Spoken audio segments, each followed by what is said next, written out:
Welcome back, beautiful tri-state area. You're listening to A Moment of Zen right here on 710 WOR, the voice of New York, iHeartRadio. I'm your host, Zen Sams.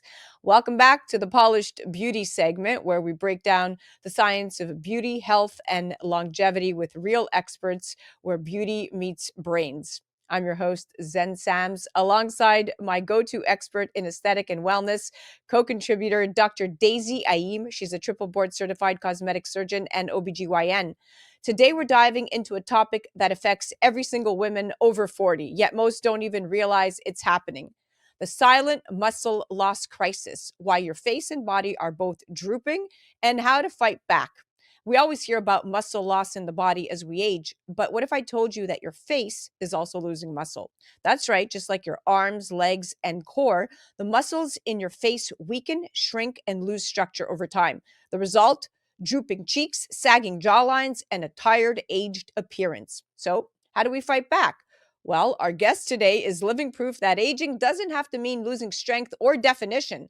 Dalyce Radtke, better known as Fit Mom of Seven on Instagram, is a 61-year-old fitness expert and certified personal trainer with over 30 years of experience helping women over 40 reclaim their strength, confidence, and vitality. She's here to break down how muscle loss affects both the body and the face and what we can do to stop it. Welcome to the show, superstar. Thank you for having me back. Good morning, Dr. Daisy. Hi, Dallas. Nice to meet you. I'm excited. Likewise. All right, Dalyce, most women think of muscle loss as something that happens to their arms or legs, but they just don't realize the face is affected too. Can you explain how facial muscles weaken over time and why this contributes to the visible aging signs? Yes, and well, just like the muscles in your arms and legs, the muscles in your face lose strength and volume over time. And this just happens with natural aging and less collagen production.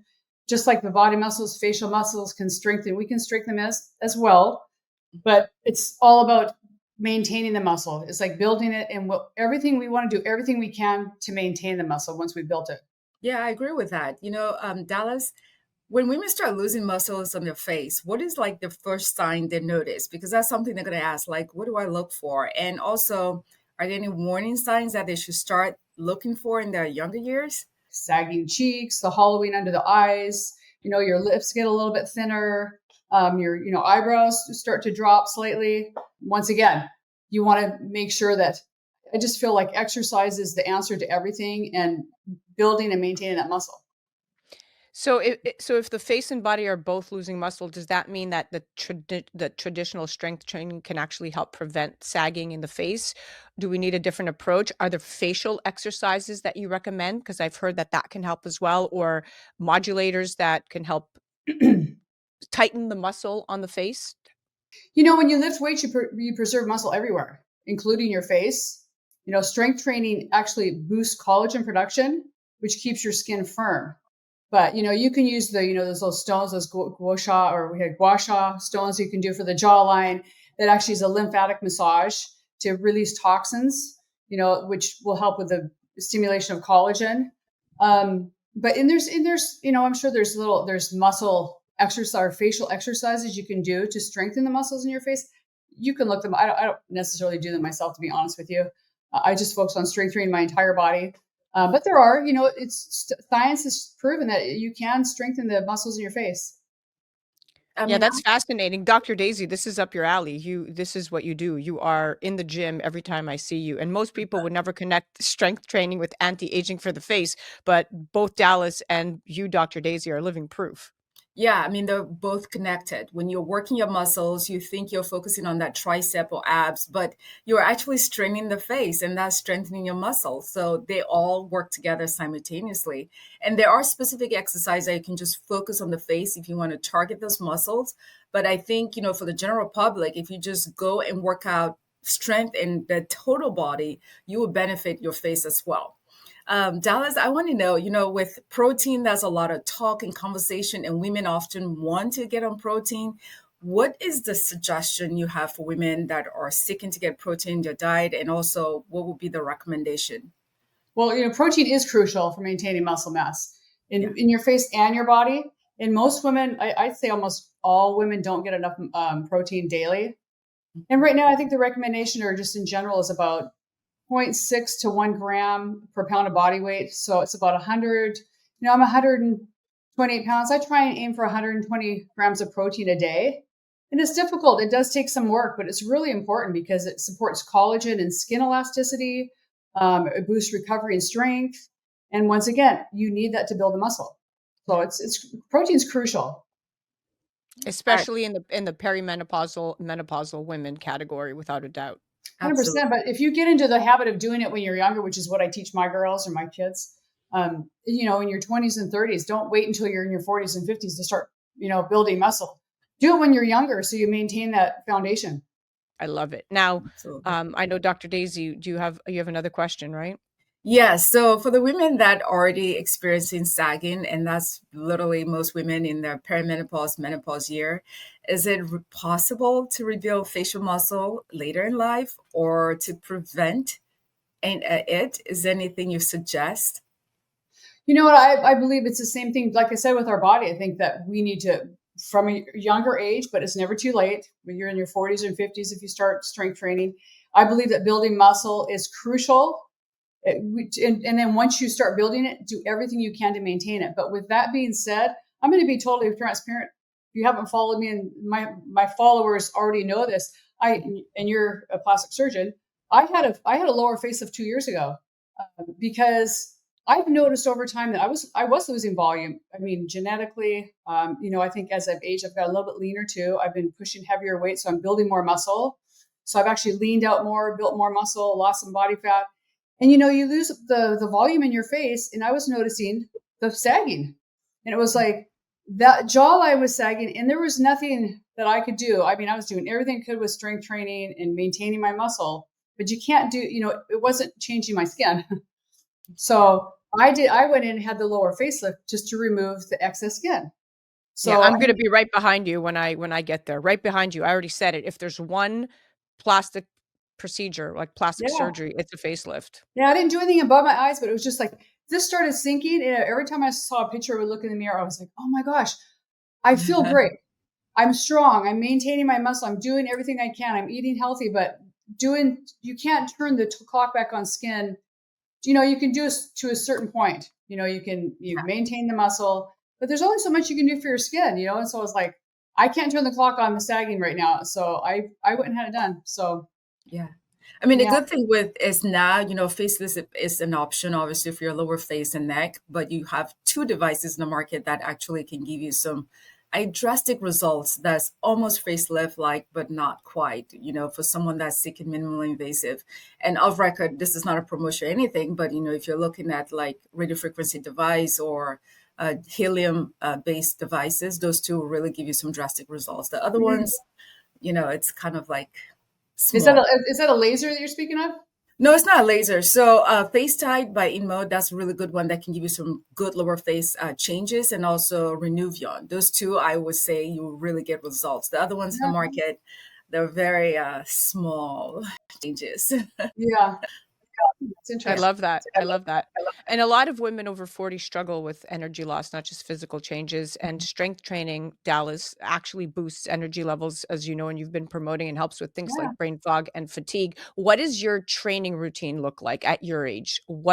Give me a day to day. Well, my routine is, like I said, I focus on building muscle. So 3 days a week, I focus on strength training. And then 1 day a week, I do a high intensity workout because I still like to really push myself hard and really break a sweat, get my heart rate up, and like really push myself outside my comfort zone. And all those little days in between, I focus on flexibility, mobility, and balance. A lot of balance, because when I start doing balance exercises, I realize, oh my gosh, this is difficult. Yeah. So just simple things like just standing on one leg while I'm brushing my teeth. When I'm in the kitchen drinking my coffee, I'm standing on one leg, just like little things like that. So, I mean, I do like a workouts 5 or 6 days a week because I love it. It just makes me feel good. I don't feel like it's a punishment. And then, on a Sunday, I might be like just going for an extra long walk and maybe doing some extra stretching. And how long at a time are you working out? I work out, I'd say my 3 days a week. It's like a 35-minute workout. like what I dedicate to myself, aside from like filming something specific for Instagram or whatever. But a lot of my workouts that I actually do, this is my day workout, I put on Instagram. Some days it's 10 minutes. I've got Right. kids, I'm running off back and forth to school and dancing and hockey. So, I mean, some days I only have 10, 15 minutes, but I never don't do anything. I always do something. So whether it's like, I only have 5 minutes before I get out the door, I do something. Nice. And what kind of diet do you follow? I follow like the 80-20, where 80% of the time I'm eating healthy foods, and I really watch my portions. And 20% of the time it's like, I say fun, something I normally wouldn't, they wouldn't can be considered that healthy. Like it might be French fries or pizza or whatever that is. Like I said, I focus on protein. I don't restrict myself from anything. I don't really drink alcohol though. I enjoy a drink. I'd say maybe once every 3 or 4 months. So I don't say I don't ever drink. I think anything in moderation. That's my belief, is anything in moderation. And what is the definition of moderation? It can be different for certain things, but I just really enjoy life, and I make healthy food choices. I look at my plate before I eat it, and I literally look at it and go, how's this going to make me feel? And there's certain things that I would love to eat all the time because I could be a junk food junkie, but I know it wouldn't make me feel good afterwards. So I really do make healthy food choices most of the time, just because I love, number one, I love the way it makes me feel. And I know that it's better for me. It's a mindset. It's not It's just a about mindset. looking better. It's about feeling sharper and more energized. And it got easier as I aged. The older I get, I realize, gosh, you really have to be mindful of what you put in your body if you want to have a long, healthy life. It's my body. I want to keep it healthy.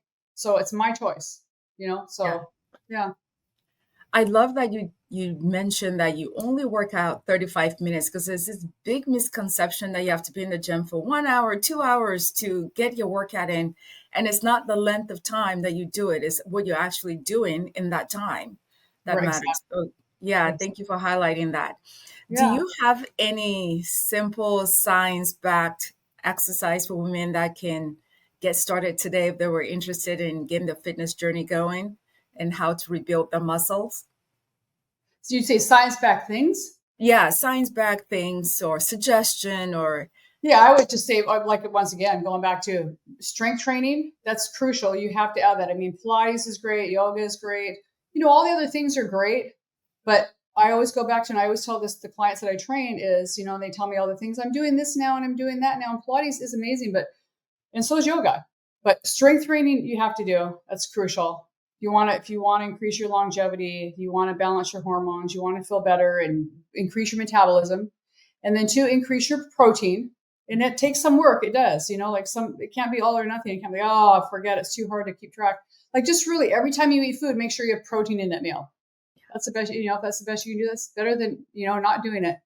And then I would say maybe the third thing I'd say is really just kind of watch your alcohol intake, because that's a big, I think just from a lot of the people that I interview, is a lot of people drink and they need to have that glass of wine daily or a couple of glasses of wine. It really does affect how you sleep.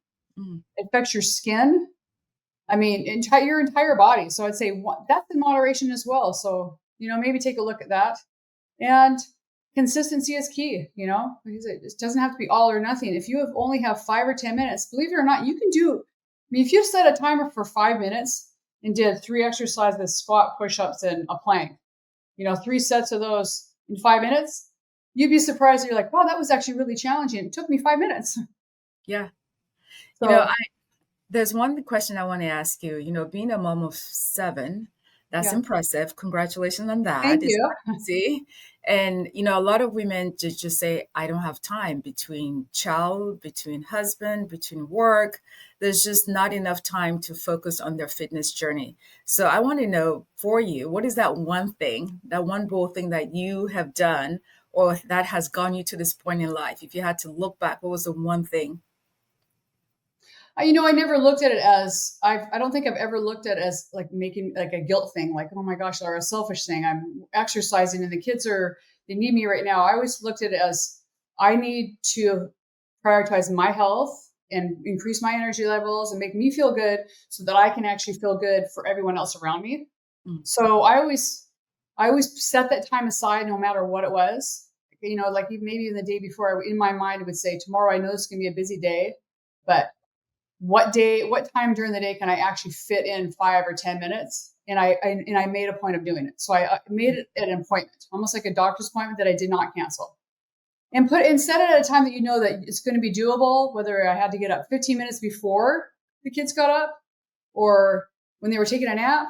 If I put the kids in the crib and taking a nap, I would do something for 15 minutes or 10, whatever that was. But I always made it, to simplify, I always made it a priority because I knew that it was going to benefit everyone else around me. Nice. I think a lot of women feel guilty. You go, oh my gosh, the kids need me and my husband needs me and the house needs to get, put that all aside and take care of yourself first so that you can give to the ones that you love around you. You know what I mean? Love it. Yeah. Yeah, it's back to the mask airplane analogy, right? Before you put on their mask, you put on your mask first, and 100%. then you can help the child. Well, Dalyce, this has been eye-opening. Thank you so much for joining us. I mean, Thank you for having me again. I love it. Yeah. Nice to meet you, Dr. Daisy, as well. Yeah, Dalyce, my pleasure. I'll have to look you up when I'm in Houston. Yeah, I'm here for you now that we're neighbors. I'll definitely do that. Now, most of us don't think about muscle health as a key to looking and feeling young, but we've just made it clear in this episode, it's one of the biggest missing pieces in the conversation around aging. And for anyone who wants to learn more about Dalyce's training programs, you could check her out at fitmomof7.com, where she offers one-on-one online coaching for fitness and nutrition, customized for busy women, especially over 40. And of course, follow her on the gram at fit_mom of7 for daily fitness, strength training, and wellness tips. Stay strong, stay confident, and we'll see you next time on the Polished Beauty segment. You're listening to A Moment of Zen right here on 710 WOR, the voice of New York, iHeartRadio. We'll be right back after this. A Moment of Zen is brought to you by the Polished Beauty Podcast with Dr. Daisy Ayim. Hey, ambitious women, ready to shine on the inside and out? Tune in to the Polished Beauty Podcast, where we talk about business, beauty, brains, and body all in one spot. Meet Dr. Daisy Ayim, triple board certified cosmetic surgeon, pro-aging advocate, fitness enthusiast, and your go-to for real talk on leveling up every part of your life. The Polished Beauty Podcast is your dose of ambition meets empowerment. For more information, head to polishedbeautypodcast.com.